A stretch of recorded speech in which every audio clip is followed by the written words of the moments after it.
My 5-year-old was dumped at the youth crisis center by my parents. "We don't have space for Emily. Don't turn this into drama," the note read. Then they posted a happy picture captioned "Family First." I didn't shout. I took action. 3 days later, they called their lawyer in panic. My parents always warned me that life can change in a second, but I never pictured the second being a scrap of paper on the kitchen counter. I stood there staring at the note, like maybe the letters would rearrange themselves into something normal. Went to Costco or pizza in the oven. But they didn't change. The words stayed exactly the same. "We don't have space for Emily. Don't turn this into drama." The house felt wrong. Too quiet. Emily's little sneakers were still by the front door, pink laces half untied. Her cereal bowl was in the sink with a ring of milk clinging to the sides. Her favorite stuffed fox sat on the couch, facing the TV like it had been watching cartoons with her this morning. Everything looked like my life. Except Emily was gone. "Em?"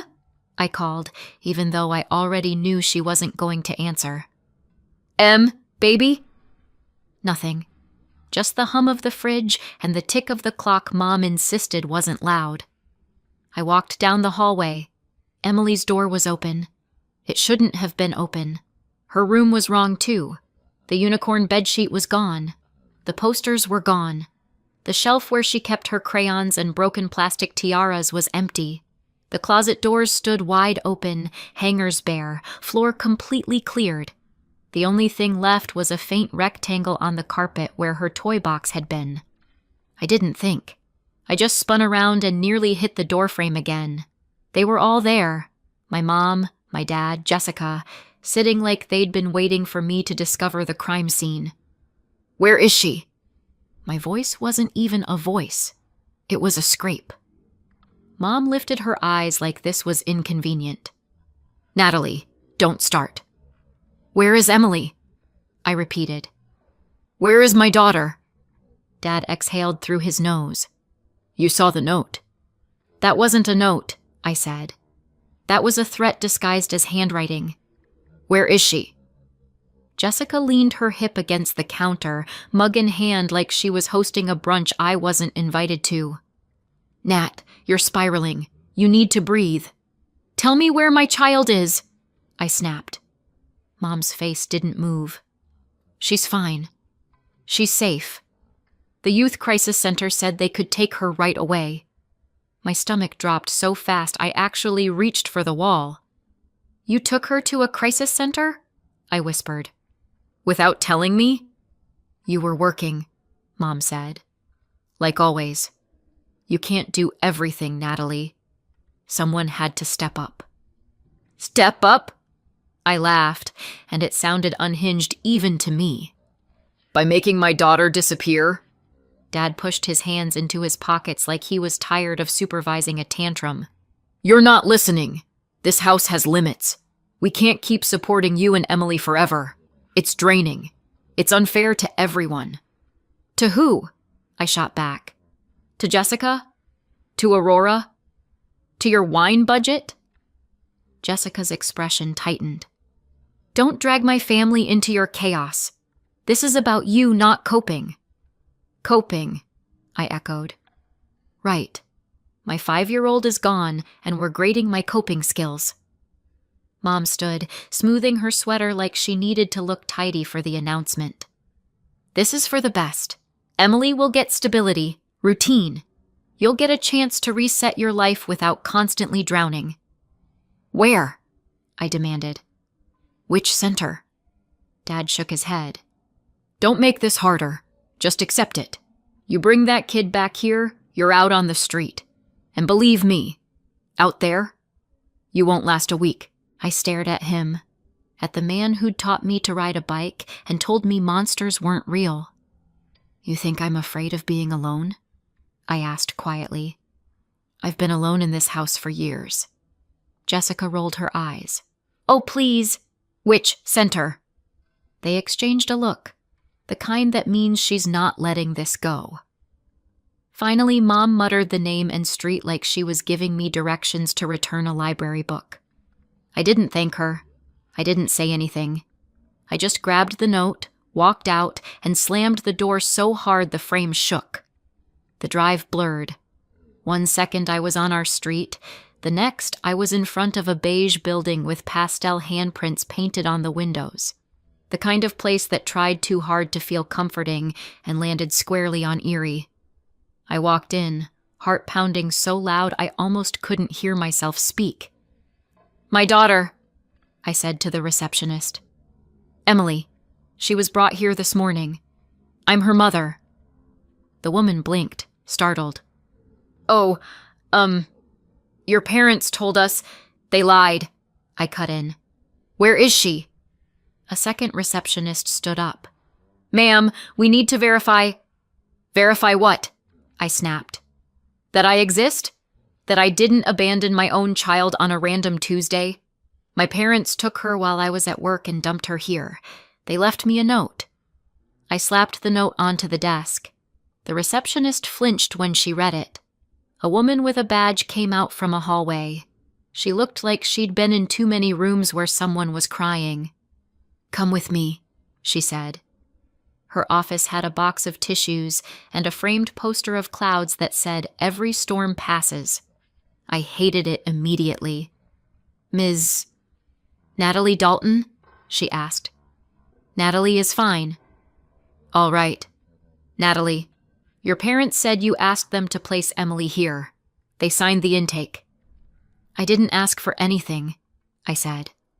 "I went to work. When I came home, my daughter was gone. They cleared out her room. They left me that..." I pointed at the note. "Like she was a returned Amazon package." She exhaled through her nose. "Okay, I hear you. We need to confirm custody." "I'm her mother," I said. "Full custody. No one else is on the paperwork. And unless you want to explain to CPS why you refuse to return a kidnapped 5-year-old, I need her brought out. Right now." The woman didn't argue. She left the room. A minute. 2. My hands wouldn't stop shaking. Then the door opened and Emily stepped inside.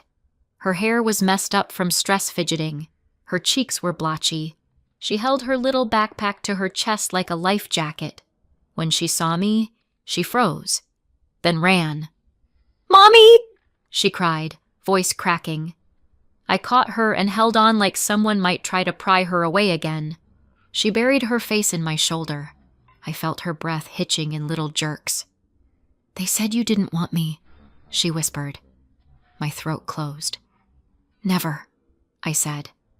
"Never, Em. I'm so sorry you were here even 1 minute." The staff member watched, eyes softening. "You can take her," she said quietly. "We'll finish the paperwork on our end." I nodded, too busy holding my child together to speak. Outside, the sunlight felt wrong, too bright for the day I'd had. Emily clung to my hand as we walked to the car. She was quiet in that way kids get when they're trying to be small. "We going home?" she asked. I opened the car door. "Not there," I said. "Not anymore." She nodded like she understood more than a 5-year-old should. I buckled her in, climbed behind the wheel, and just drove. No destination, just forward. At a stoplight, my phone buzzed. Without thinking, I tapped the notification. A photo filled the screen. My parents. My sister Jessica. Her 6-year-old daughter Aurora. All in our backyard. Aurora swinging on the swing that used to be Emily's. Mom smiling like an ad for Serenity. Dad flipping burgers. Jessica captioning it. "New beginnings. Family first." I stared at it until the car behind me honked. Then I put my phone screen down and kept driving. I didn't know where Emily and I would sleep. I didn't know how we'd afford anything. I didn't know who would help us or if anyone would. I just knew one thing. I wasn't going back. And 3 days later, the people who told me I wouldn't survive without them would learn exactly how wrong they were. If you'd asked my parents, they'd say Jessica and I were raised in the same house, with the same chances. Technically, That was true. Practically, it was like we grew up on different planets that occasionally shared a bathroom. Jessica was the test run that went perfectly. Honor roll, cheer captain, glossy hair, senior photos in a white dress at sunset. They paid for her degree, her wedding, the down payment on her first condo. When she got pregnant with Aurora, my mother cried happy tears and said things like, "Our family is finally complete." I got pregnant at 15. I didn't plan it. I didn't even really understand how to plan anything back then. I was a kid who still forgot her locker combination twice a month. One dumb decision. One boy who smiled like he knew secrets. And suddenly, I was holding a pregnancy test in the school bathroom with knees shaking so hard the stall door rattled. Telling the boy was easy. He panicked, apologized in a way that sounded like I'd dented his car, and vanished. That part hurts less with time. Telling my parents was the part I still feel in my bones. I stood in the living room while Jessica rocked newborn Aurora in this soft, pale blanket that looked like it belonged in an ad. Mom was fussing over them, adjusting the blanket, smoothing Jessica's hair, saying how motherhood had transformed her. I waited for a break in their joy. There wasn't one, so I forced one. "Mom?" I said. "Dad? I need to tell you something." Mom turned just enough to look irritated. Dad didn't turn at all. "I'm pregnant," I said. The room went so still that even Aurora stopped making noise. Mom blinked once, like her brain had tripped. Then she laughed. One sharp, humorless burst. "No, you're not." "I am," I whispered. Dad finally twisted around. He stared at me the way someone stares at a stain they don't remember making. "You're 15, he said. Not shocked. Annoyed. 15, Natalie. What were you thinking?" My throat tightened. "I don't know. I wasn't thinking, but it's happening." Jessica shifted Aurora on her shoulder, avoiding my eyes. Even the baby seemed uncomfortable. Mom walked toward me slowly, like approaching something dangerous. "Tell me you're joking." "I'm not." Her face changed. Not into sadness, not worry, into anger. "You stupid girl," she hissed. "Jessica gives us a granddaughter and you, what, decide to try it too? Trying to steal her moment?" That sentence cut deeper than anything else. It wasn't just that she didn't want my baby, she didn't want me in the picture at all. "I'm not trying to steal anything," I said quietly. "I'm scared." "You should be," Dad snapped. "Who is he? What kind of lowlife knocks up a 15-year-old? I shook my head. "I'm not telling you. Of course you're not," Mom said. "Because you don't even know, do you? Wow, Natalie, I thought you had more sense." I felt heat climbing up my neck. "I know exactly who he is. I'm not naming him. That's my decision." "Well, here's ours," Dad said. "You're getting rid of it." My stomach dropped. "No," I whispered. "I'm keeping her." Jessica's head snapped up. "Why?" she asked, like I'd just announced I was joining a cult. Because I could already imagine the heartbeat, because I already felt protective, because something in me said, not this time, not this one. But I knew better than to say any of that out loud. Mom pointed to the hallway. "You think we're raising another kid? Absolutely not. If you're old enough to do this, you're old enough to handle the consequences." "You can't take me out of school," I said. "Oh, watch us," Mom replied. "You'll work in the restaurant, full time. You'll pay rent. You'll pay for diapers. You'll pay for formula. Jessica earned an education. You chose something else." Jessica bounced Aurora gently. "Mom, maybe she can still—" "She made her bed," Mom snapped. "She can lie in it." And that was that. No hug. No, "We'll figure this out." No, "We still love you." Just a sentence handed down like a verdict. The months after that blurred. Morning sickness, Double shifts, Mom making a show of rolling her eyes whenever I sat down. Dad reminding me they weren't responsible for my mess. Jessica handing me baby clothes that Aurora had outgrown, placing them in my lap like charity. When Emily was born, Mom held her for 30 seconds, sighed, and passed her back. "She looks like you," she said. Not kindly. Dad never called himself Grandpa. Not once. I kept waiting for something to change, for them to thaw, for someone to look at Emily the way they looked at Aurora, with that soft, instinctive love that doesn't need to be earned. It never happened. Emily grew. I worked. Jessica thrived. My parents worshipped Aurora. They tolerated Emily. And me? I was background noise, a cautionary tale with a name. Looking back, every sign was there. The favoritism, the resentment, the small cuts that added up to wounds. I should have known they'd do something awful one day, but even with all that history, I didn't think they'd take it this far. I didn't think they would actually take my child. Not until the afternoon I came home from work, found the note, found the empty room, and realized the people who raised me were willing to throw away my daughter the second she became inconvenient. And that's when everything in me finally broke. Or maybe finally woke up. If you've never left home with a child and nowhere to go, here's what it feels like. Every street looks the same, and none of them lead anywhere. Brooke, a friend from school, saved us from sleeping in the car. We hadn't talked much in years. She messaged me sometimes, liked pictures of Emily, sent the occasional, "we should hang out." When I texted her, "Do you know anyone with a spare couch?" she sent back one word, "Mine." Her apartment was small and smelled like coffee beans and vanilla candles. She cleared off her couch, dug a spare blanket out of a closet, and handed Emily a mug of hot chocolate like it was an emergency kit. "You can stay a few days," she said. "We'll figure the rest out." I wanted to argue. I didn't. I was too tired.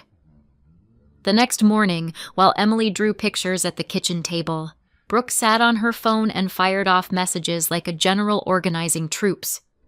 "You've got restaurant experience," she said. "I know a girl who works at a cafe downtown. They're always short-staffed. Day shifts, mostly. You could work while Emily's at school. It's not glamorous, but it's a paycheck that doesn't come with your parents attached." It wasn't a plan, not really, but it was a starting line. I took the job. The cafe manager took one look at my raised-in-a-restaurant speed and put me on the schedule by the end of the week. It was exhausting, but it was honest. No sighs when I clocked in, no lectures about being lucky to have this. Just coffee, customers, and sore feet. For the first time in years, I could almost see a version of the future that was mine. On the third night at Brooks, when Emily had finally fallen asleep on a pile of pillows, my phone buzzed with a notification I almost ignored. A message request from someone I didn't know. "Hi. I hope this isn't weird. My name is Joanna. I believe you knew my son Ethan." I stared at it so long the screen dimmed. I could have ignored it. Part of me wanted to. The name felt like a bruise. Instead, I typed, "Yeah." I did. "Why?" The reply came fast. "I know this is a lot. Ethan passed away a few months ago. Before he died, he told us there might be a child. He didn't know for sure. He said he treated you badly and regretted it. He gave us your name and asked us to try to reach out if we ever found you. If I'm wrong, I'm so sorry to bother you. But if I'm not, could we talk?" I read it 3 times. Ethan was dead. He'd talked about me. He'd regretted it. It didn't fix anything. It did crack something open. I told Brooke I had to meet someone. I left Emily with her, kissed her forehead, and took the bus across town. Joanna's house looked like the kind of place my parents would have driven past slowly just to complain about property taxes. Big, with a wide porch and actual columns. There were roses climbing a trellis and a brass knocker on the door that probably cost more than my entire wardrobe. A man in his late 50s, Thomas, as I'd soon learn, opened the door. He had Ethan's eyes, but softer. "Natalie?" he asked. "Yes." He smiled like he'd been holding his breath for months. "Come in. Joanna's in the living room." The living room had paintings on the walls and shelves full of books and family photos. Ethan as a kid, Ethan at graduation, Ethan on a horse with a helmet slightly crooked. My stomach turned. Joanna stood up when she saw me. She looked tired in the way grief exhausts you from the inside out. "Thank you for coming," she said. "Please, sit." I sat on the edge of a very nice couch and held my hands together so they wouldn't shake. "I won't ask you any questions you don't want to answer," she said. "I just need to know. Did you have a child with my son?" There are 100 ways to pretend. I was too tired for any of them. "Yes," I said. "Her name is Emily. She's 5. Joanna closed her eyes for a second. When she opened them, they were wet. "Thank you," she whispered. Thomas cleared his throat. "Ethan told us about you before he died," he said. "He said he'd been a coward, that he'd pushed you into something you didn't want, that he'd asked you to take care of it, and when you didn't, he ran. He was ashamed. He didn't know if you'd kept the baby. He just kept saying, 'If she did, she's out there alone because of me.'" I didn't know what to do with that. Part of me wanted to be angry he got a deathbed redemption arc when I got lectures and double shifts. Part of me was weirdly relieved he hadn't just moved on and forgotten I existed. "There's something else," Joanna added. "Ethan's grandmother left a trust. It was written so that any children he had would inherit if something happened to him." Thomas picked up the thread. "We don't have other grandchildren," he said. "If Emily is his, then the trust is hers. We've spoken to a lawyer. We'd need a DNA test, of course, to make it official. But we wanted to talk to you first, not behind your back." It was too much information layered over a life that still smelled like Brooke's couch and cafe steam. "A trust," I repeated. "A substantial one," Joanna said carefully. "What do you want from me?" I asked. "Nothing you don't want to give," Joanna said. "We want to know Emily. We want to help. We can't change what Ethan did, but we can try to do right by his daughter, and by you, if you'll let us." I believed her. I don't know how. Maybe it was the way she said daughter, like it mattered. They introduced me to Mr. Donovan the next day. He wore a gray suit and glasses and talked like every sentence could be evidence later. "With your permission," he said, "we'll arrange a DNA test. If it confirms paternity, as we expect, the trust fund will be transferred into an account in Emily's name. As her guardian, you'll be able to manage it under certain conditions, and Joanna and Thomas are prepared to offer housing and support if you choose." Housing. Support. Words my parents had only ever used as weapons.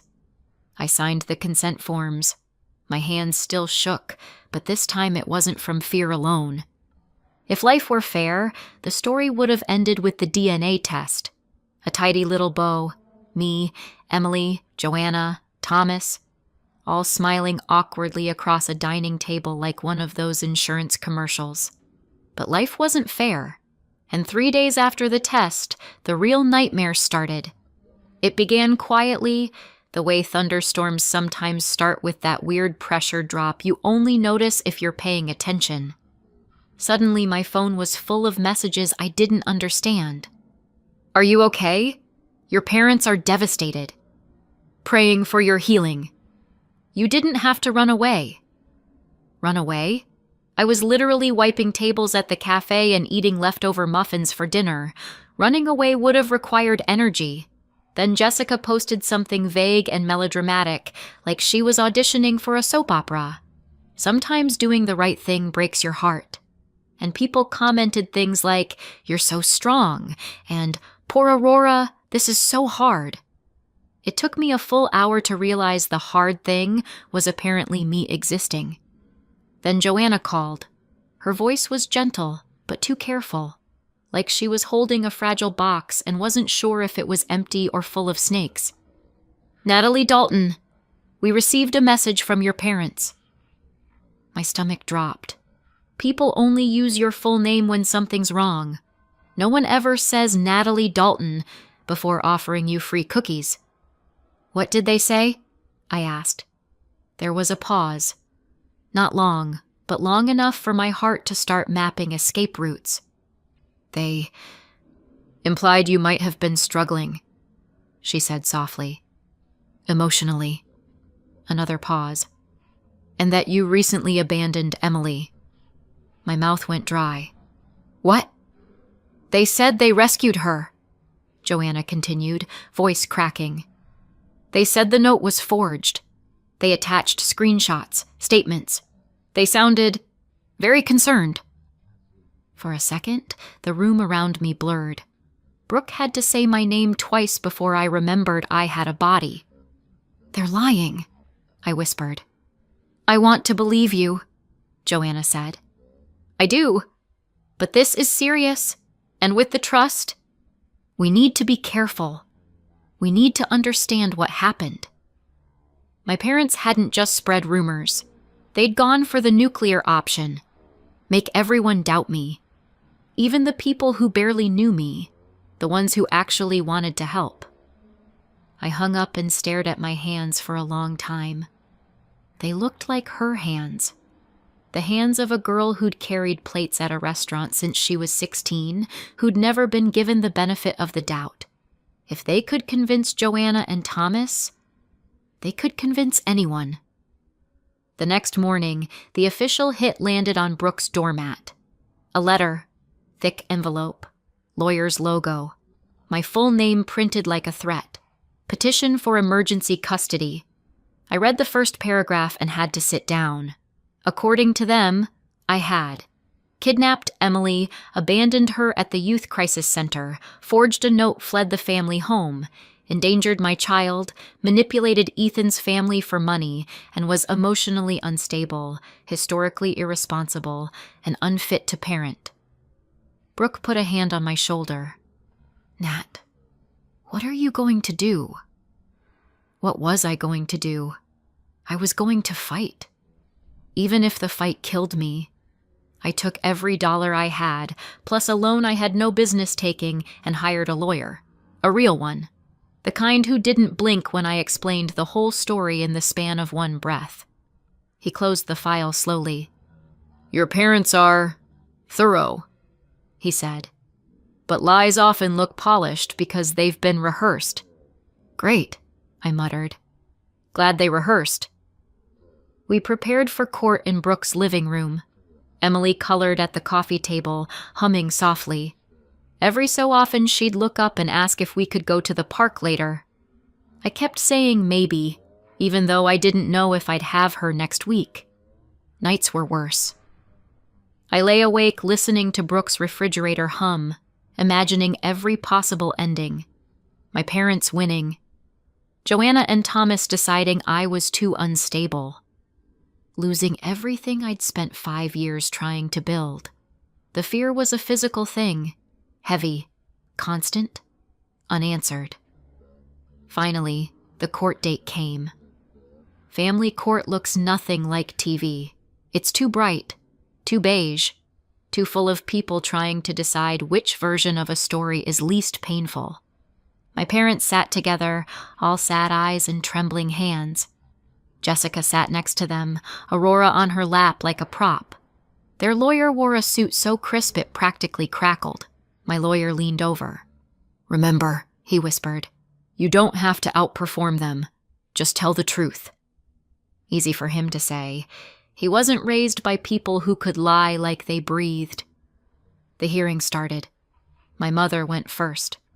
Watching her cry on command was like watching a magician pull a rabbit out of a hat. Impressive, if you ignored the number of times you'd seen her do it. "She abandoned Emily," she said softly. "We saved her." My father nodded solemnly. Jessica dabbed her eyes with a tissue. Then the friends came up. The church lady beamed at the judge like she was teaching Sunday school. "She's always been unstable," she said sweetly. The grandparents stepped up. I clenched my jaw so hard it hurt. My turn came. I stood, palms sweating. "My parents took my daughter while I was working," I said. "They lied about me. They took her to a youth crisis center without my consent. I picked her up shaking and crying." My voice cracked once.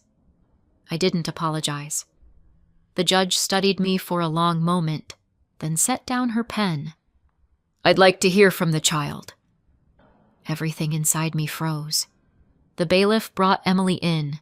She looked tiny in the doorway, pink leggings, messy ponytail, clutching her stuffed fox like it was the only stable thing in the universe. Her eyes found mine immediately. That saved me. The judge leaned forward. Her voice softened in a way she hadn't used with any adult in the room. "Hi, Emily. Would you feel okay answering a few questions?" Emily nodded, hugging her fox. "Do you remember being at the youth crisis center?" Another nod. "How did you get there?" She hesitated, glancing at me for permission. I nodded back. "Grandma took me," she said. The air left the room. My mother's shoulders locked. Jessica went white. The judge kept her tone steady. "And how did you feel there?" Emily's voice got smaller. "Scared. I cried a lot." I felt something in my chest twist hard. "And what happened next?" the judge asked gently. "Mommy came," Emily whispered. "She found me. I thought she was gone, but she wasn't. I want to stay with Mommy." Simple words, devastating ones. The judge didn't rush. She let the silence do the work. Even the grandparents didn't dare breathe. "Thank you, Emily," the judge said. "You can sit with your mother." Emily walked straight to me. I lifted her onto my lap, her small hand gripping my shirt like she was anchoring both of us. The judge turned to my parents. "Do you wish to challenge the child's statement?" My mother opened her mouth, then closed it. Dad stared straight ahead. Jessica looked at the floor like it might swallow her. The judge nodded once, made a final note, and read the decision. "Custody will remain with the mother, Natalie. The grandparents' petition is denied. Their allegations are unsupported and contradicted by the child's statement." My whole body exhaled. Emily looked up at me. "We can go home now?" "Yeah," I said. "We can." Outside the courtroom, my mother tried one last time. "Natalie, this is a misunderstanding." "No," I said. "This is the truth finally catching up." I didn't wait for whatever came next. Emily and I walked out together, her fox bouncing under her arm. They'd spent months trying to rewrite our story. Today, a 5-year-old wrote the ending for them, and it was the only version that ever mattered. Sometimes I still think about that courtroom. Not the verdict, just the moment Emily climbed into my lap like she'd known all along we would win. Life moved fast after that. The DNA confirmation finalized the trust, $2.3 million set aside for Emily by Ethan's great-grandmother. I became the trustee, which still feels surreal. It's not mansion money, but it's we're safe forever money. It's I can finish school and she can go to college money. We rent a sunny little townhouse now. Emily has her own room painted yellow and a bookshelf that isn't shared with anyone else's child. Emily visits Joanna and Thomas every week, holidays too. She runs into their arms yelling, "Grandma! Grandpa!" like she's been doing it her whole life. She never mentions my parents, not once. It's like her brain quietly deleted the people who tried to delete her. And my parents?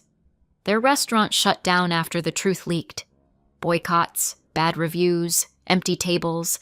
They sold the house, moved into a rental, and apparently can't keep up with bills. A cousin hinted they were hoping I might help. I blocked the number. I don't owe them a single cent. So what do you think? Did it go too far or not far enough? Let me know in the comments and subscribe for more stories.